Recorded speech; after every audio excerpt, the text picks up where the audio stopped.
नमस्कार, मेरा नाम है विकास और आप सभी का स्वागत है आपके YouTube चैनल इंग्लिश विद विकास जा में। आज का यह सेशन आपके लिए काफी लाभदायक होने वाला है क्योंकि आप किसी भी एग्जामिनेशन की तैयारी कर रहे हो जहां पे इंग्लिश से जुड़े हुए प्रश्न पूछे जाते हैं, वहां पे ये आपका काम करने वाला है। चाहे आप एकेडमिक एग्जामिनेशन की तैयारी कर रहे हो या फिर कॉम्पिटिटिव एग्जामिनेशन की तैयारी कर रहे हो, यह सेशन काफी यूजफुल होने वाला है। तो आज के सेशन में हम टोटल 20 एमसीक्यूज को करेंगे और आपसे निवेदन होगा कि आउट ऑफ 20 आपने खुद से कितने अंक अर्जित किए हैं, ये जरूर कमेंट में बताइएगा। क्लियर है? तो चले बिना देर के हम आज के सेशन की शुरुआत करते हैं। पहला हमारा जो वर्ड है दैट इज एंट्स। मतलब क्या है कि यहां पे हमें एक ऐसे शब्द का चुनाव करना है थ्रू ऑल दीज ऑप्शंस कि भैया इनका जो ग्रुप है वो क्या कहलाता है। Means A group of ants is called, क्या कहते हैं उसे हम? ट्रूप कहते हैं, कॉलोनी कहते हैं, स्वार्म कहते हैं या पैक कहते हैं। तो इसके लिए हमें इन सभी शब्दों के बारे में जानने की आवश्यकता होगी। ट्रूप का हम प्रयोग करते हैं सोल्जर्स के समूह के लिए, ठीक है ना। अब आप कहेंगे कि सर सोल्जर्स के ग्रुप को तो हम आर्मी बोलते हैं, तो आर्मी शब्द का प्रयोग हम करते हैं मूलतः ब्रॉडर सेंस में। ब्रॉडर सेंस में जैसे देखेंगे हमारा प्यारा भारत है और भारत के आर्मी की बात कर रहे हैं, तो ये पूरे इंडिया के लेवल की बात हो रही है, तो ये बहुत बड़ा सेंस है। इस सेंस में हम उसके ग्रुप को हम आर्मी कहेंगे। लेकिन जब आर्मी के कुछ सोल्जर्स को आप एक छोटे ग्रुप में रिप्रेजेंट कर रहे हो, इन दैट केस हम ट्रूप का प्रयोग करेंगे। क्लियर है? दूसरा हमारे सामने है कॉलोनी। आप देखेंगे कि एंट्स के समूह को हम क्या बोलते हैं? कॉलोनी कहते हैं, कॉलोनी ऑफ एंट्स बोलते हैं, जो कि यहां पे आपका करेक्ट आंसर हो जाएगा। वहीं देखेंगे स्वार्म का प्रयोग करते हैं हम बी के, अर्थात बीज के हम ग्रुप को रिप्रेजेंट किस वर्ड के थ्रू करते हैं? That is swarm. क्लियर है? और वहीं अगर हम बात करें पैक, तो पैक ऑफ वुल्व्स, तो वुल्व्स के ग्रुप को, भेड़िया के ग्रुप को हम क्या बोलते हैं? पैक बोलते हैं। क्लियर है? चलिए नेक्स्ट हमारा है, कहता है ए डैश ऑफ एरोज। अब कहता है कि एरोज के ग्रुप को हम क्या बोलते हैं? तो हम देखेंगे एरोज के ग्रुप को हम क्वीवर बोलते हैं, तरकस जिसे आप बोलते हैं, जहां पे तीरों को रखा जाता है। ठीक है? अब कहेंगे कि सर बंडल का मतलब क्या है?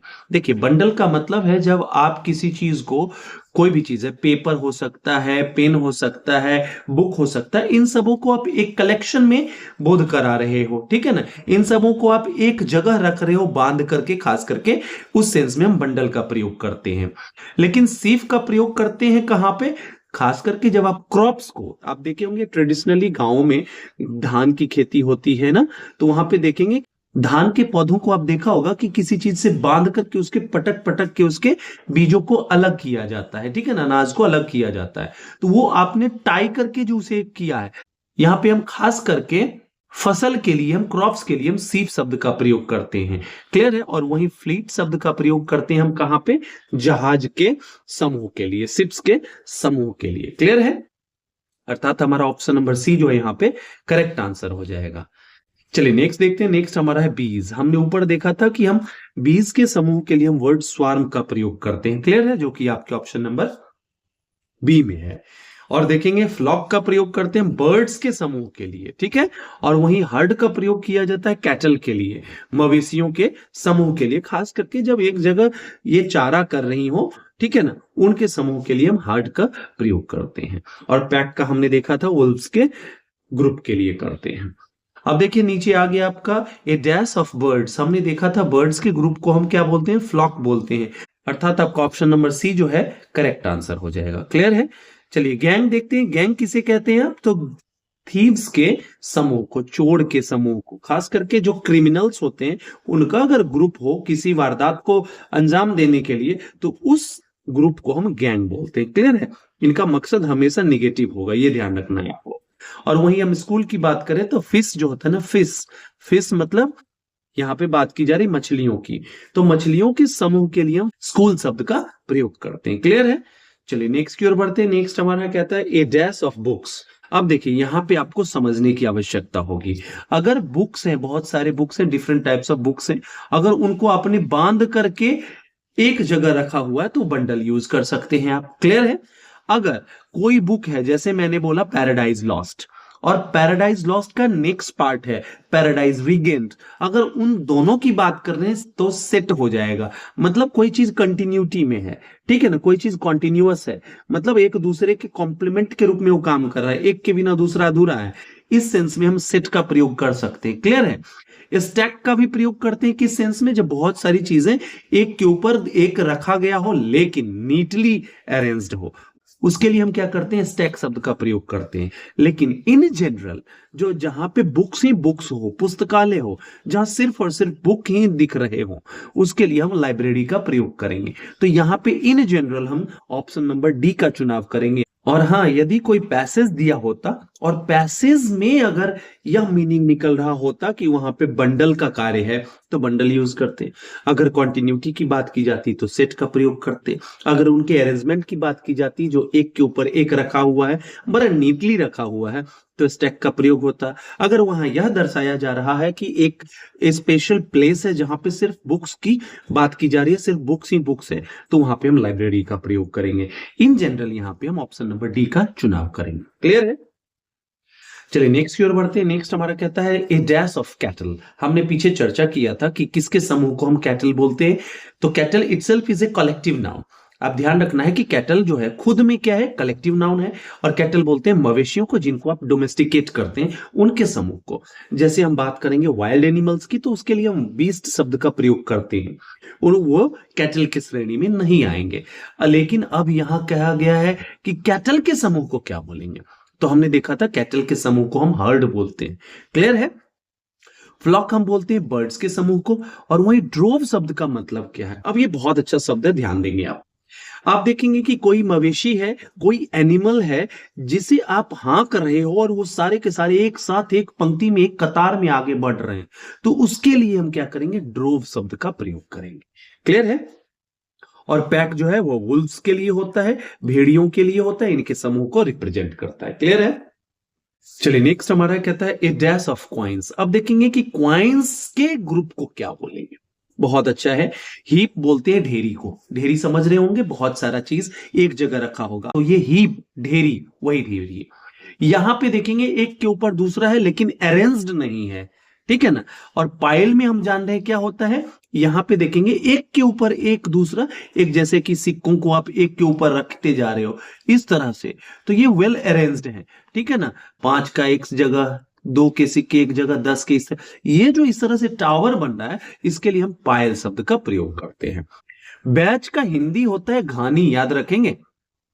जैसे एक साथ कोई चीज प्रोड्यूस हुआ हो, जैसे हम देखते हैं एक साथ प्रोड्यूस हुआ हो, एक साथ पढ़ाया गया हो, इस सेंस में हम बैच शब्द का प्रयोग करते हैं। जैसे हम सब ने बोला कि हम ये 10 जो है ना एक बैच के हैं, मतलब एक साथ पढ़े हैं, एक साथ उससे हम ग्रेजुएटेड हैं। समझ में आई बात? और वहीं पे हमने बात किया था स्टैक का मतलब होता है कोई भी चीज जो नीटली अरेंज्ड हो। खास करके हम इसका प्रयोग बुक्स के संदर्भ में करते हैं। तो यहां पे जितने आपके ऑप्शंस हैं, इनमें पायल शब्द जो है that is going to be the best one. Clear है? चलिए नेक्स्ट की ओर बढ़ते हैं। नेक्स्ट हमारा कहता है ए डैश ऑफ डांसर्स। देखेंगे डांसर हो या फिर कोई आर्टिस्ट हो या कोई परफॉर्मेंस देने वाला परफॉर्मर हो, उसके ग्रुप के लिए हम क्या वर्ड यूज करते हैं, ट्रूप शब्द यूज करते हैं, ठीक है ना। अब आपने पीछे देखा होगा ट्रूप वर्ड एक था TROOP, यहां पे देख रहे हैं TROUPE। इनका फर्क आप ध्यान देंगे, खास करके आप इसका इसलिए ध्यान देंगे चूंकि आपके बहुत सारे कंफ्यूजिंग ऑप्शंस होंगे जो एक जैसे प्रोनाउंस होते हैं बट उनका मीनिंग डिफरेंट होता है, ये ध्यान रखना है आपको। क्लियर है? बैंड हम बोलते हैं, देखिए म्यूजिशियंस के ग्रुप को हम बैंड बोलते हैं। यहां बात की जा रही है डांसर्स की, तो ये भी नहीं होगा हमारा। और वहीं हम बात करें क्राउड की, तो क्राउड शब्द का प्रयोग किया जाता है लोगों के समूह के लिए, जहां पे कोई घटना घटी हो या कोई चीज तमाशा चल रहा हो उसको देखने के लिए, तो उसके भीड़ के लिए हम क्राउड शब्द का प्रयोग करते हैं। क्लियर है? चलिए नेक्स्ट की ओर बढ़ते हैं। नेक्स्ट हमारा कहता है ए डैश ऑफ फिश। अब देखेंगे कि यहाँ पे फिश के समूह के लिए किस शब्द का प्रयोग किया जाएगा। आपने अगर थोड़ा ध्यान दिया होगा तो ऊपर एक वर्ड आया था स्कूल, जहां पे मैंने इस बात की चर्चा की थी कि हम मछलियों के समूह के लिए हम स्कूल शब्द का प्रयोग करते हैं। क्लियर है? आगे हम देख रहे हैं हर्ड, इसका प्रयोग हम कैटल के समूह के लिए, फ्लॉक बर्ड के समूह के लिए, ट्रूप का प्रयोग करते हैं सोल्जर्स के समूह के लिए जो समूह काफी छोटा हो। क्लियर है? चलिए नेक्स्ट की ओर बढ़ते हैं। नेक्स्ट हमारा कहता है ए डैश ऑफ फ्लावर्स। अब देखेंगे कि फूलों के समूह को, अगर बहुत सारे फूलों को आपने इकट्ठा कर दिया, ठीक है ना, एक जगह उसको अरेंज कर दिया, तो उसको हम क्या बोलेंगे? आप देखते होंगे प्राय जब हमारे यहाँ कोई अतिथि आते हैं या फिर जिन्हें हम इनवाइट करते हैं किसी फंक्शन वगैरह में, तो आप बुके देते हो। That is bouquet means option number B. Clear है? वो बुके क्या होता है? फूलों का गुच्छा होता है, जिसे आप गुलदस्ता बोलते हो। ठीक है। वहीं पे बंच का प्रयोग करते हैं हम मूलतः चाबी के गुच्छे के लिए, लेकिन इसका प्रयोग आदमी के लिए भी करते हैं। जैसे हम बोलते हैं बंच ऑफ क्रुक्स, उसके लिए भी आप यूज कर सकते हैं। क्लस्टर का प्रयोग करते हैं जब कोई भी चीज जो क्लोजली रिलेटेड हो, क्लोजली ग्रुप्ड हो, एक साथ हो, आसपास में हो, और उनसे वो क्या बन रहा है? एक ग्रुप बन रहा है, तो उसके लिए हम क्लस्टर वर्ड का यूज करते हैं। क्लियर है? और बंडल हमने कर ही लिया है। चलिए नेक्स्ट हमारा कहता है ए डैश ऑफ कीज। अब देखेंगे कि हम चाबी के समूह को क्या बोलते हैं, तो that is called bunch. Bunch मतलब गुच्छा। गुच्छा चाहे वो अंगूर का गुच्छा हो या चाबी का गुच्छा, उसके लिए हम शब्द बंच का प्रयोग करते हैं। क्लियर है? और वहीं अगर हम बात करें सेट की, तो सेट का प्रयोग करते हैं कोई चीज जो सीरीज में है, कोई भी चीज जो एक का कंटिन्यूएशन है, तो उस सेंस में हम सेट शब्द का प्रयोग करते हैं। क्लियर है? जैसे आप बोलते हैं ए सेट ऑफ क्वेश्चंस। क्लियर है? और वहीं चेन की बात करें, कोई चीज जो इस तरह से जुड़ा हुआ है, जो एक को दूसरे से जोड़ रहा है और श्रृंखला बना रहा है। जैसे मैंने बोला कि मेरा जो है ना चेन ऑफ होटल्स चलता है, मतलब मेरे ऑल इंडिया में बहुत सारे होटल्स हैं, मतलब वो इसी होटल को वो कंटिन्यू कर रहा है, दूसरा ब्रांच, तीसरा ब्रांच, इस तरह से। इस स्थिति में हम चेन शब्द का प्रयोग करेंगे। क्लियर है? चलिए नेक्स्ट की ओर बढ़ते हैं। कहता है ए डैश ऑफ लायंस। अब देखेंगे लायन के समूह को क्या बोलते हैं। इतना याद रखिए, जंगल का राजा कौन है? लायन है। क्लियर है? तो वो गौरवान्वित होगा ना इस बात पे, तो ये याद रखना है आपको इस तरह से कि प्राइड ऑफ लायंस बोलते हैं। मतलब लॉयंस के समूह को हम क्या बोलते हैं? प्राइड बोलते हैं। क्लियर है? और यहां पे पैक कर ही चुके हैं, हर्ड ट्रूप कर ही चुके हैं। क्लियर है? तो आगे बढ़ते हैं। कहता है ए डैश ऑफ म्यूजिशियंस। अब देखेंगे म्यूजिशियंस जो है उनके ग्रुप को क्या बोला जाता है? हमने चर्चा किया था पीछे, क्या किया था? बैंड बोला जाता है। ट्रूप में हमने देखा था परफॉर्मर्स की बात होती है, आर्टिस्ट की बात होती है, एक्टर्स की बात होती है, डांसर्स की बात होती है। क्लियर है? और वहीं क्रू की बात करें तो क्रू का प्रयोग हम करते हैं कुछ खास ऐसे प्रोफेशंस हैं जिनके जो वर्कर्स हैं या फिर जो साथ काम करने वाले हैं उनके लिए। जैसे कि आप देखेंगे फिल्म इंडस्ट्री में जो फिल्म शूट हो रही है, तो वहां पे देखेंगे बहुत सारे वर्कर्स हैं जो अलग अलग कार्य में लीन है। क्लियर है? कोई मेकअप का कार्य कर रहा है, कोई स्पॉटलाइट दे रहा है, कोई कुछ कर रहा है। तो वहां जो काम करने वाले हैं ना, उनके ग्रुप को हम बोलते हैं क्रू। और उन इसके लिए हम बोलते हैं ना क्रू मेंबर्स। ठीक है ना?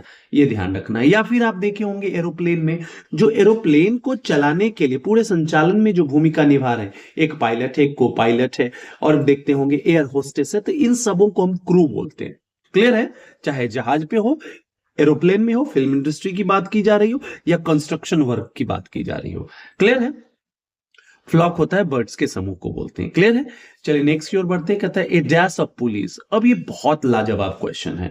देखिए पुलिस जब भी बात की जाएगी तो क्राइम को निपटाने वाला होगा, तो ये पॉजिटिव है। और गैंग हमने देखा था, ये क्रिमिनल्स के लिए होता है, अपराधियों के लिए होता है। टीम शब्द का प्रयोग करते हैं जब जितने भी लोग हैं, सदस्य जितने भी हैं, लेकिन उन सब का एक कॉमन गोल है। मतलब मैंने क्या किया, एक थाने से एक टीम बनाया और क्या कर दिया कि एक खास किसी अपराधी को पकड़ने के लिए लगा दिया, तब वहां पे टीम कहलाएगा, क्योंकि उन सबों का एक ही मोट्टो है, एक ही उनका पर्पस है। तो इस सेंस में हम क्या टीम शब्द का प्रयोग करते हैं। लेकिन स्क्वाड शब्द जब भी होता है तो ये भी ग्रुप है, ये भी एक ग्रुप को रिप्रेजेंट करने वाला वर्ड है। लेकिन यहां पर जितने भी मेंबर्स हैं ना, उनके बीच डिफरेंट डिफरेंट वर्क दिया जा सकता है। समझ में आई बात? ये ध्यान रखना है। अर्थात यहां पे जो सबसे बेहतरीन वर्ड होगा आपका, that is going to be option number C. Clear है? स्क्वाड का प्रयोग हम करते हैं किसी प्लेयर्स के ग्रुप के लिए भी करते हैं। ठीक है ना? टीम तो है ही, स्क्वाड पहले जब खेल रहा हो तब टीम। अभी आपने देखा होगा कि world cup, T20 world cup के लिए हमारे भारतीय टीम की घोषणा की गई है, तो वहां पे स्क्वाड शब्द का प्रयोग किया जाता है। ठीक है ना? जब ये ग्राउंड में उतर जाते हैं तो they have their particular goals. ठीक है ना? उसके लिए हम टीम शब्द का प्रयोग करेंगे। क्लियर है? चलिए नेक्स्ट की ओर बढ़ते हैं। कहता है हमारा ए डैश ऑफ शिप्स। अब हमने ऊपर देखा भी था, जब हम शिप का प्रयोग एक ग्रुप में रिप्रेजेंट कराने के लिए करते हैं तो वहां पे वर्ड आता है फ्लीट। क्लियर है ना? अर्थात ऑप्शन नंबर ए आपका करेक्ट हो। वहीं पे देखेंगे फ्लोटिला शब्द का मतलब होता है छोटे छोटे शिप्स की बात की जाएगी, बोट्स की बात की जाएगी, उनके समूह को हम फ्लोटिला बोलते हैं। क्लियर है? और कॉन्वॉय, आप ये वर्ड जानते होंगे, जैसे बोलते हैं ना काफिला। काफिला का मतलब क्या है? जहां पे व्हीकल्स की बात की जा रही है, एक के बाद दो तीन चार नेताजी आते होंगे तो देखा होगा आपने, या फिर कोई पुलिस के बड़े अधिकारी को आपने जाते हुए देखा होगा, सीएम की काफिला को देखा होगा, ठीक है ना? तो वहां पे देखा होगा बहुत सारी गाड़ियां ना एक ग्रुप में चलती हैं, तो दैट इज कॉल्ड कॉन्वॉय। और वहीं पे अगर हम बात करें नेवी की, तो नेवी शब्द का प्रयोग हम करते हैं जो कोई भी चीज जो सी बेस्ड आर्मी है, सी बेस्ड जो हमारे आर्म फोर्सेस होते हैं, उनके लिए हम नेवी शब्द का प्रयोग करते हैं। क्लियर है? चलिए नेक्स्ट हमारा कहता है ए डैश ऑफ स्टार्स। हम सितारों के या तारों के समूह को क्या बोलते हैं? आप देखेंगे कि गैलेक्सी जो है ना हमारा, गैलेक्सी में सिर्फ आपके स्टार्स ही नहीं आ जाते, उसमें और सारे भी डिफरेंट टाइप्स ऑफ थिंग्स आ जाते, विल्ली बॉडीज आ जाते हैं। क्लियर है? अब देखेंगे क्लस्टर, ये तारों के समूह को आप बोल सकते हैं, लेकिन क्लस्टर शब्द का स्पेसिफिकली मतलब ये नहीं होता कि तारों के समूह को बोलते हैं। इसका मतलब होता है कोई भी चीज जो एक दूसरे से जुड़ा हुआ है और नियर बाय में है। जैसे आप देखते होंगे क्लस्टर शब्द का प्रयोग स्कूल्स का भी अगर ग्रुप हो तो उसके लिए भी हम करते हैं। ये किसी भी चीज का हो सकता है जो क्लोजली रिलेटेड हो, आसपास में हो, ठीक है ना? और वहीं कॉन्स्टलेशन का प्रयोग करते हैं हम तारों के समूह के लिए, ठीक है ना? इसका प्रयोग आप यहां भी कर सकते हैं, लेकिन कॉन्स्टलेशन में क्या हो जाता है कि इनका एक ऐसा समूह जो कोई संरचना दे रहा हो, जैसे आपने देखा होगा सप्तर्षि को, मतलब ये होते हैं जो कोई खास एक संरचना बना रहे हो, तो उसके लिए हम कॉन्स्टलेशन शब्द का प्रयोग करते हैं। यूनिवर्स में तो सारी चीजें आ गई, प्लैनेट्स भी आ गए, सैटेलाइट्स भी आ गए, सब आ गए इसमें। क्लियर है? अर्थात आपका ऑप्शन नंबर सी जो है करेक्ट आंसर हो जाएगा।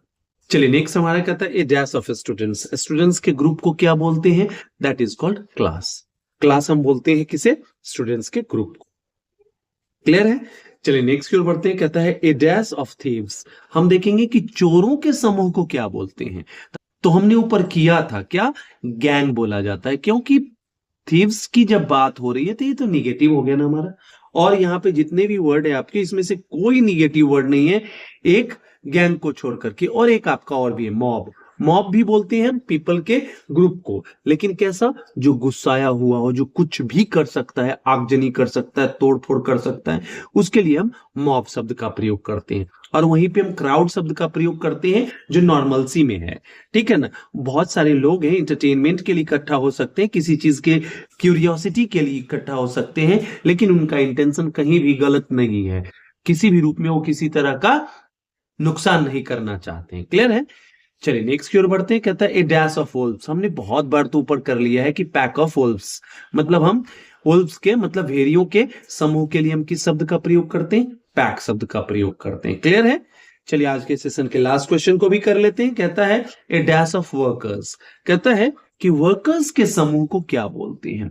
तो देखेंगे टीम शब्द का प्रयोग तो होने से रहा, क्योंकि टीम का प्रयोग हम करते हैं जब कोई ऐसा समूह है जिसका एक ही लक्ष्य हो, आपने उसको एक निर्धारित लक्ष्य दे दिया है और वे सारे के सारे उसी पे फोकस्ड है, उसी पे बने हुए हैं। क्लियर है? तो यहाँ पे वर्कर्स से ये कहीं इंटेंशन की बात नहीं झलक रही है, जिसके कारण से हम इसका चुनाव नहीं करेंगे।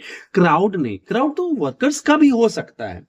अब सारे वर्कर्स निकले और एक जगह कोई चीज देख करके खड़े हो गए, तो वहां पे वर्कर्स का नहीं होगा, वहां पे पीपल के रूप में इसे कंसीडर किया जाएगा। क्लियर है? अब गैंग तो ये होगा नहीं, वर्कर्स से यहाँ पे पॉजिटिविटी की बात हो रही है। यहाँ पे ये नहीं दर्शाया जा रहा है कि कोई चोरी कर रहा है, कोई अपराधी है, इस तरह की कोई भूमिका है उसकी, नहीं ना। अर्थात आपका एक ही ऑप्शन बचता है, option number D, that is going to be your correct answer. Clear है?